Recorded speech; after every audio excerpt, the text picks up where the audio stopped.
we're out here. It's still good 10 minutes before sunup. I don't have the fog that I had the last time we shot this rifle, so I hope that we don't have that vertical issue. We're here to test it and get it dialed in, but I've got the target down there marked up. I've got 59.4 grains of H1000 and 59.5 grains of H1000, and we're going to shoot those today. And just to cover, if you saw the first video where we were shooting this, there was quite a bit of horizontal, not wind related, so we may have to tune seating depths, which we will long range, just to make sure where there's not something better than what we've got. At 100 yards it was shooting 25 thousandths off.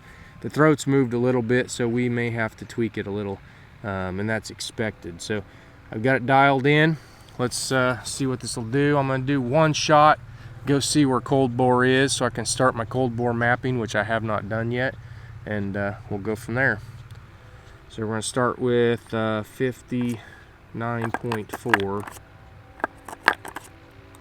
Like I said in that first video, based on what I'm seeing, I'm expecting the node to be 59.4 or 59.5. I don't think 59.6 is going to be it.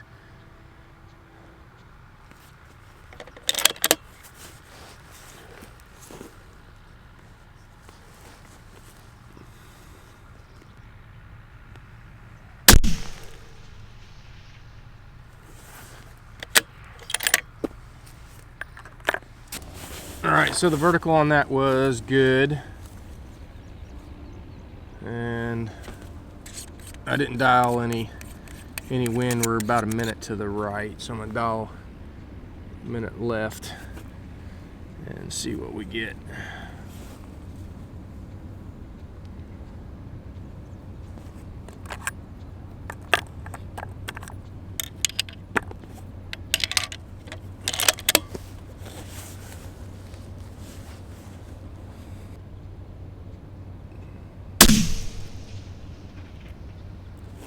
Okay, velocity is 3024, which is where I want the node, or I think the node is. I know the node is, I guess. It's where I want to get back to after the barrel speed up.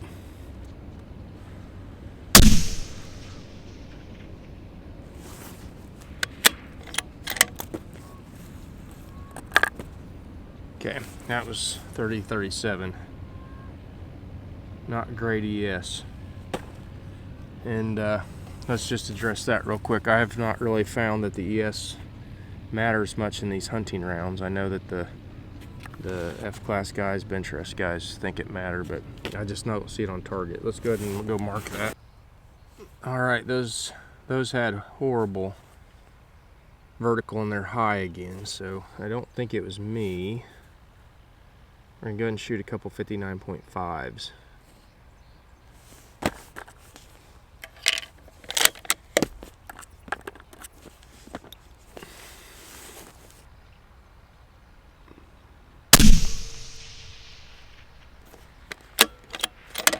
.3027.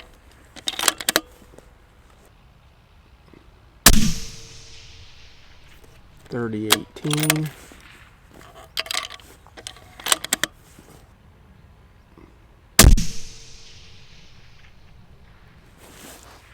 .3035. So ES is 17. Somewhere in that node. We'll go down and look at the target again. Alright, so we got the 6.5 SAUM cold bore clear on the right, and I made a windage adjustment and shot the 59.4s up here. I don't think that was me. I just think that's the rifle not being in tune, and then you got those three 59.5s right there. So I think I'm going to move on to tweaking the seating depth back in. We'll clean the rifle and we'll take it from there. I definitely know the rifle can shoot better than that. Like I said before the barrel sped up, it was shooting in the 1s and 2s out to 600 yards. Alright, we're back out here. We're still tweaking in, tuning in the load on this SAUM after the barrel speed up. So the other day I thought possibly that the fog that we had down by the target with the light coming through it was causing my vertical. It was really a situation we probably shouldn't have shot in, but that wasn't what was causing it. It is the tune of the load. So far, after the barrel speed up, 59.5 has shot the best, and I'll keep that in the back of my head. We're gonna today shoot 59.2 and 59.3 just to see what we get. We do have about a 8-mile-an-hour wind in our face, which isn't great because the wind's going to be switching left and right. We'll possibly get more horizontal than normal. But one thing I did notice after the last shooting session was I took it back and we checked the distance to the lands, and it has moved 12 thousandths of an inch since the initial load development. So we are definitely going to have to tweak the seating depth back in. So I'll end up shooting these, take the best group that I have, and we'll factor in the fact that the node was at 20 foot per second before. It's going to be somewhere in that vicinity, maybe not directly or exactly the same, but then we're going to have to go do seating depth tweaking, and we'll talk about it in a whole separate video. But you're not going to be able to just move it that 12 thousandths of an inch. The entire throat has changed. It's rougher. The dimensions where the bullet first come in contact with the barrel are different. So what we'll do is we'll load up 5 thousandths longer than we are now, 5 thousandths longer, and maybe another 5 thousandths longer. See what we get, and then we might have to go in between those in 3 thousandths increments. But we'll take a look at that. Like I said, today we're going to shoot 59.2 and 59.3. I'm going to put 2 on target just to see what that wind is doing, and then we'll shoot the third and go from there. So here we go.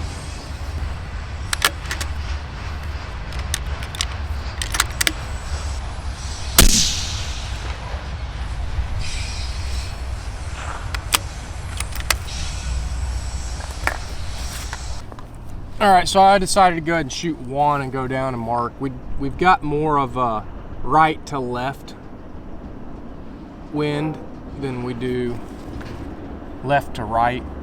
Like I said, it's predominantly in our face, but it is going right to left. So I wanted to make sure we didn't get off target. We were pretty close.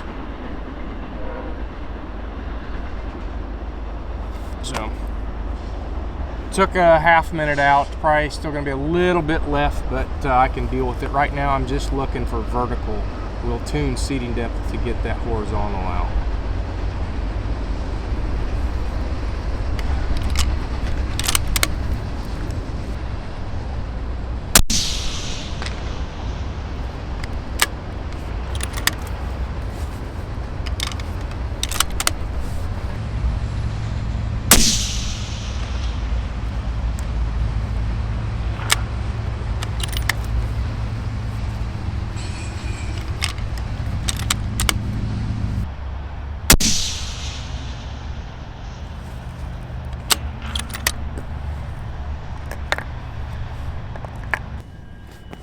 All right, that group actually looked pretty good, and like I said, it was a little on the slow side,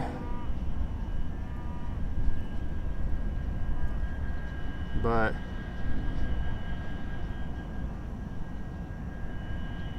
take group size over whatever the chronograph says.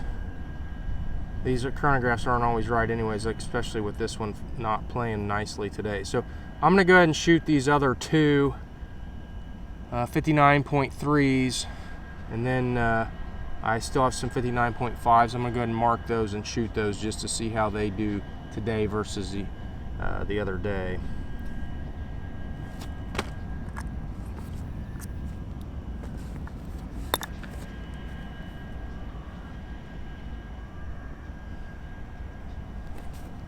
I'm gonna go ahead and shoot these 59.3s, the last two, and then we'll mark the, I got some 59.5s from the other day. We'll mark them with blue and go down and see how that looks.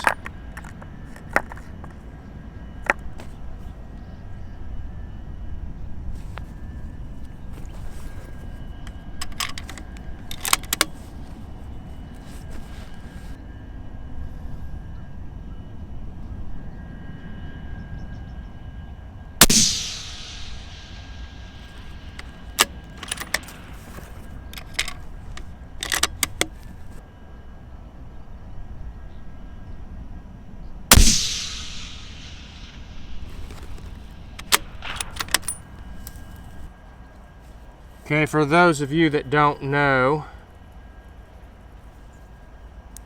putting Sharpie mark on your bullet, you'll be able to see it down on the paper.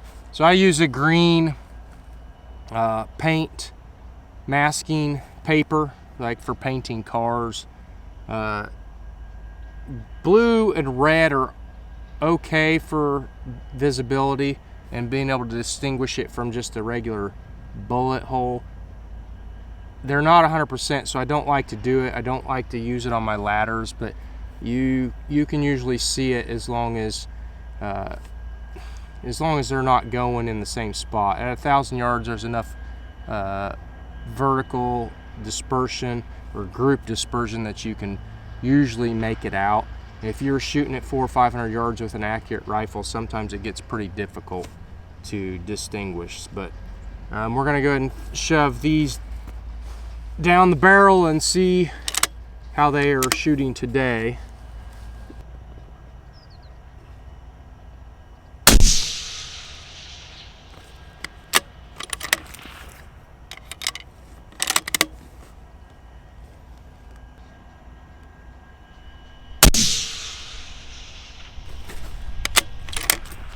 Okay, so these were actually 59.4. I'm gonna go ahead and mark the target down there, and then we've got two 59.5s that I will shoot and see what they're doing today. All right, so that 59.4 was flat and low on velocity.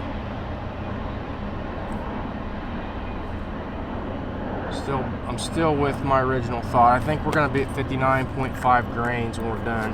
We're getting vertical on all these. Seating depth does affect vertical, not just horizontal. You can see that at 100 yards. It's obvious, way more obvious at 1,000. Typically, it's not a huge, it doesn't cause a huge vertical at 1,000 yards if you've got the load, the powder charge at the right, but that's not always the case. Like I said, we're gonna see what I get today, but I think we're gonna do seating depth testing at 59.5 grains of H1000, and then we'll follow up with some more testing. But we're not far off, but at 1,000 yards, everything is amplified. So let's go ahead and shoot these last 59.5, see what we got, and we'll call it a day for this rifle. I'll go home, load up some more, and we'll do seating depth testing tomorrow.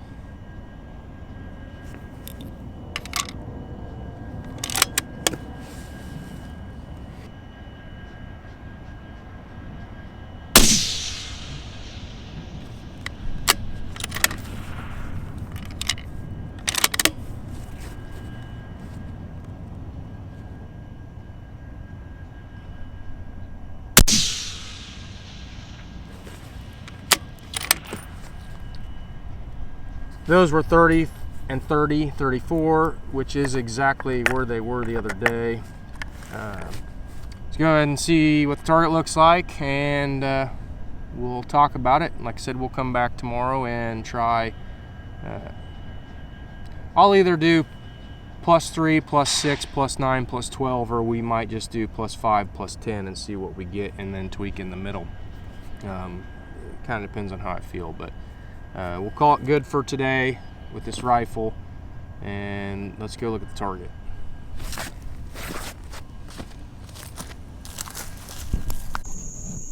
All right, so here's our ugly target. Like I said, we're going to do 59.5 seating depth. I'm a little worried about how it's climbing there. I really would have expected it to be at least up there with those, but it's been having a tendency to be higher than the lower charges. So the next move is to do seating depth test and see what we got. I think now is appropriate, and I'll probably talk about it again later, just for those that come into the middle of this or don't follow me. This barrel was kind of an outlier, I guess, from others. It's not 100% unheard of for this to happen, but basically the barrel spud up about the same time that I was through my first 100 pieces of brass, and it just makes it a little more difficult to tweak. I did get some rounds down the tube with the new brass when the barrel was speeding up to be able to confirm that there was no velocity change when I went to once fired brass. Some of the larger magnums is where I usually see that the